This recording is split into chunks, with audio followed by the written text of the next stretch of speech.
বলেন ওয়ালাউ শাআল্লাহ লাজআলান নাস উম্মাতান ওয়াহিদাহ ওয়ালা ইয়াযালুনা মুখতালিফিন। আল্লাহ যদি চাইতেন সকলকে তিনি এক গোত্রে বানিয়ে দিতেন, ঐক্যবদ্ধ করে দিতেন, সবাই হেদায়েত পেয়ে যেত। কিন্তু মাওলার ইচ্ছা সবাইকে পাশ করানো নয়, প্রিয়দেরকে পাশ করাইয়া দিবেন। আর যারা মাওলার কৃপা ধন্য হবে না, তারা বিশেষ কৃপা না পাওয়ার কারণে নিজে নিজেই গুমরাহির কাজ করে জাহান্নামের দিকে যাবে।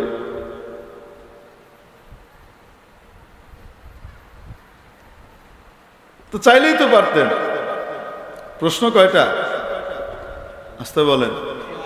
তাহলে তিনটা প্রশ্নের উত্তর নবীজি দিয়ে দিলেই তো সব খেল খতম। মক্কা সব মুসলমানই হয়ে গেল, নেতৃবৃন্দ মুসলমান হয়ে যাবে। মুসলমান হয়ে গেলে নবীজিকে আর মাইর খাইয়া হিজরত করে যাওয়া লাগবে মদিনায়। আবার মদিনায় গিয়ে কয়েকটা যুদ্ধ করে তারপরে আবার 8 বছর পরে মক্কা জয় করা লাগবে কষ্ট করে। অটোমেটিকই হয়। এত সহজ পন্থা থাকা সত্ত্বেও আল্লাহ দেন নাই কেন? আল্লাহ দেখাবেন সবাইকে, আমার কিছু পাগল আছে, এদেরকে যতই জ্বালাও আমাকে ছাড়বে না। এরা টাকার লোভে আসে না, এরা আমার কাছ থেকে সুবিধা পাবে তাই আসে না। যে সুবিধা পাবো তাই আল্লাহর কাছে গেলেই তো সুবিধা পাই। খাজা বাবার কাছে গেলেই তো, গরু দিলেই তো ফ্রান্সের ভিসা হয়ে যায়, আমেরিকার ভিসা হয়ে যাবে। গরু দাও, সব সমাধান নিয়ে যাও। বুঝেন নাই মনে হয়? খাজা বাবার দরবারে এরকম ঘোষণা দিয়ে আসে না গরু নেনেওয়ালারা? মানে গরু দাও, তোমার সব হালাল হয়ে যাবে, সব শেষ হয়ে যাবে, কিয়ামতের দিন খাঁচাই পার করে লয়ে যাবে। আরে পাগল কোথাকার! যে ব্যক্তি জান্নাতের সুসংবাদ পাইছেন সরাসরি, আবু বকর সিদ্দিক রাদিয়াল্লাহু তাআলা আনহু, তিনি অস্থির থাকতেন আমি কেমনে মুক্তি পাবো আর জান্নাতে যাব। কোথাকার কোন আল্লাহওয়ালা বুজুর্গ, কোথাকার কোন খাজা? কোন নম্বর আছে? কারে দিয়ে কি করো এগুলো? আর নবী রসুলরা কখনো বলছে আমার কাছে আসো, আইলে তোমার দুনিয়ার সব সমস্যার সমাধান হয়ে যাবে? কোনোদিন বলছে?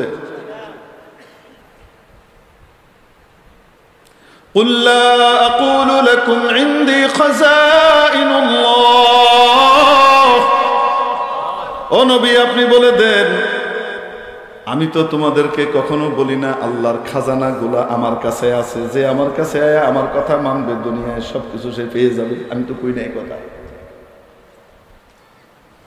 আমি তো বলি আল্লাহকে মানো, আল্লাহ খুশি হবেন, মনের ভিতরে সুখ দিবেন, চিরস্থায়ী জীবনটা জান্নাতে দিয়ে দিবেন। আমি তো এই কথা কই, ঈমান বিল গায়ব। অর্থাৎ দুনিয়াতে যদি কেউ কয়, আমি একটু মোটা আলামত বলে দিচ্ছি, সে যেই হোক না কেন, সে কোনো পীর হোক, ফকির হোক, এই হোক, হেই হোক, যেই হোক, যদি বলে যে ওনার কাছে টাকা পয়সা দিলে, ওনার কাছে গেলে দুনিয়ার সব সমস্যার সমাধান হয়ে যায়, প্রথম আলামত বুঝে নেবেন এটা বন্ধ। কোন নবী রাসূল কোনোদিন বলেন নাই যে আমার কাছে আসলেই তোমার দুনিয়ার সব সমস্যার কি হয়ে যাবে, সমাধান হয়ে যাবে। হ্যাঁ, এটা বলছেন আখিরাতে নাজাত পেয়ে যাবে। দুনিয়াতে বিজয় আসতেও পারে, দুনিয়াতে বিজয় নাও আসতে পারে। দুনিয়াতে যদি তুমি বিজয় পাও আল্লাহর হুকুম মেনে, তো তাহলে তুমি আখিরাতেও পেলে, দুনিয়াতেও পেলে। আর যদি দুনিয়াতে না পাও, তাহলে আল্লাহর হুকুমের উপরে চলার কারণে এটাও তোমার সাফল্য এবং জয়। কারণ না পাওয়ার কারণে তোমাকে অতিরিক্ত আরো সওয়াব, অ্যাডিশনাল আরো পুরস্কার দেওয়া হবে। বুঝতে পারিনি মনে? মোটা জিনিস বুঝছেন তো? মোটা জিনিস, এটা কোনো চিকন চাকন জিনিস না। কয়টা প্রশ্ন নিয়ে আসলো? আসতে বলেন তো। 3টা প্রশ্নের উত্তর নবীজি দিয়ে দিলেই তো হয়। নবীজির কাছে কতজন কত প্রশ্ন করে, নবীজি সাল্লাল্লাহু আলাইহি ওয়াসাল্লাম যেটা জানতেন না এটা বলতেন যে আগামীকালকে ইনশাআল্লাহ বলব। রাতের বেলায় জিবরাইল আলাইহিস সালাম ওহী নিয়ে আসতেন, আল্লাহ পাকের কাছে উনি বলতেন, আল্লাহ ওহীর মাধ্যমে জানিয়ে দিতেন, এরপরের দিন বলে দিতেন যে এই সমস্যা, এই সমাধান, এই উত্তর।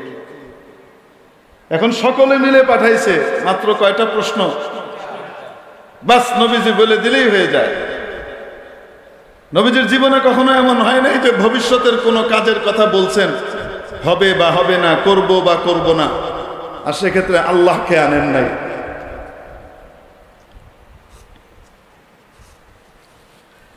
এই একটা বার নবীজি ভুলে গেলেন। যখন তারা বলল, রীতি অনুযায়ী তিনি বললেন কালকে বলবো। কি বলবো? শুধু একটা কথা বলতে ভুলে গেছেন, ইনশা আল্লাহ, ইনশা, যদি আল্লাহ চান। এই একবার ভুলে গেলেন। নবীজিকে আল্লাহ পাক ইচ্ছা করে ভুলিয়ে দিলেন। কেন? আমার আপনার চোখ খুলে দেওয়ার জন্য।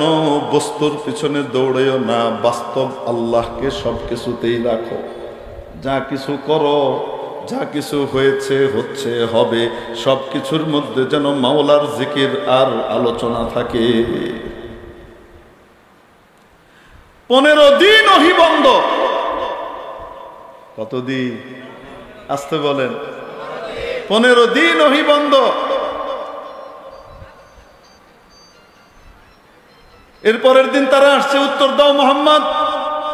উনি বলেন আমি জানি না, এখন কোনো যোগাযোগ হয় না। বুঝালছি তুমি কি জিনিস, এইবার ধরা খাইছো। বুঝলেন? মানে আলাল খাবির ইসাকাত্তা, জায়গায় মতো পড়ছো এবার, এখন আর তুমি কইতে পারতেছ না। নবীজির মনে বড় ব্যথা, আশ্চর্য কারবার। কেন উত্তর আসতেছে না? আল্লাহর কাছ থেকে তো উত্তর আসার কথা।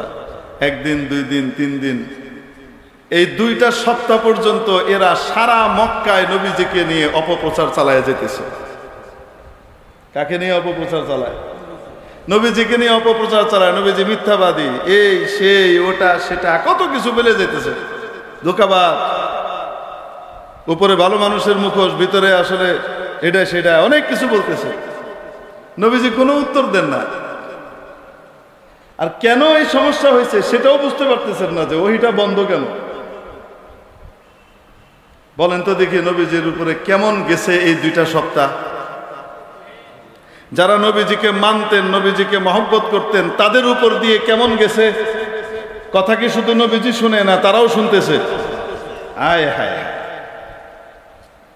একটু পরিস্থিতিটা কল্পনা করেন, কি ভয়াবহ পরিস্থিতি। আমি আপনি ওই জায়গায় নবীজির অনুসারী থাকলে হয়তো দুর্বল ইমানের খাতায় নাম লেখায়া ইমানই ছেড়ে দিতাম, কইতাম যে হইতেও পারে, আসলেই মনে হয়, কারণ নালে কইতে পারে না কা।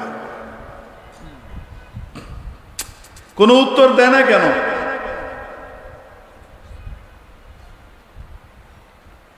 এই হ্যাঁ হ্যাঁ, হযরত সিররি সাকতি রাহমাতুল্লাহ আলাইহি নামে একজন বড় বুজুর্গ ছিলেন। হযরত জুনায়েদ বাগদাদির সম্পর্কে মামা, অনেক আগেকার বহুত বড় বুজুর্গ, আল্লাহওয়ালা ছিলেন। তাই একদিন রাস্তা দিয়ে যান, তো এক গাছ বলতেছে, ইয়া সিররি কুন মিসলি, সিররি তুমি আমার মতো হয়ে যাও। উনি এদিক ওদিক তাকাইতেছেন, কোনো মানুষজন দেখা যায় না। কে কইল? আবার শোনা এই একই কথা। পরে দেখে পাশের গাছ থেকে আওয়াজ আসতেছে, পাশের গাছ থেকে আওয়াজ আসে। তুমি জিজ্ঞেস করলেন, ওয়া কাইফা আসিরু মিসলাক, আমি তোমার মতো হব কিভাবে? তো গাছ উত্তর দেয়, আল্লাহওয়ালাদের সাথে কিছু ঘটনা আল্লাহ পাক অলৌকিক ঘটান না? ঘটান। নবীদের কাছ থেকে যে অলৌকিক বিষয় ঘটে সেগুলোকে মুজিজা বলে। সেটা কেউ অস্বীকার করলে সে কাফের হয়ে যায়। কিন্তু ওলি আউলিয়ার কারামতকে কেউ অস্বীকার করলে কাফের হয় না। নফসে কারামতকে অস্বীকার করলে ফাসিক হয়। কারোই কোনো কারামত হয় না, এটা হতেই পারে না, এরকম বললে তার আকীদাগতভাবে তার ফাসাদ দেখা দিছে। কিন্তু কোনো ব্যক্তির বিশেষ কারামতকে অস্বীকার করলে মানুষ কি হয় না? কাফের হয় না। নবী রাসূলের অলৌকিক বিষয় অস্বীকার করলে কি হয়? কাফের হয়ে যায়। তো এরকমই ঘটনা ঘটতেছে। আমার মতো হও। আমি কিভাবে তোমার মতো হব? দেখো, আমার ভিতরে যখন ফল আসে আর আমি ঝুঁকে যাই, তখন আমার গায়ে ঢিল মারা হয়, চাক্কা মারা হয়। ছেলে পেলেরা, বিভিন্ন লোকজন ঢিল মারে, চাকা মারে। তারা আমাকে পাথর মারে আর